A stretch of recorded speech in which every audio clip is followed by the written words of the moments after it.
Our project encapsulates Industry 4.0, which means that you can see your process, product completion, and tool health monitoring anywhere on your phone, as the data will be uploaded on cloud, and that's how you implement Industry 4.0. Sensors will be mounted on the machine. We will receive the data from the sensors and this data will be uploaded on the cloud. Then it will undergo further processes.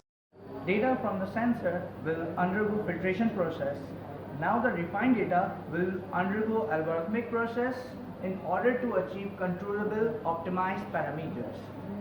These optimized parameters will be implemented into the machine. This will improve the tool health monitoring, protect quality in terms of surface roughness, and reduce the production time.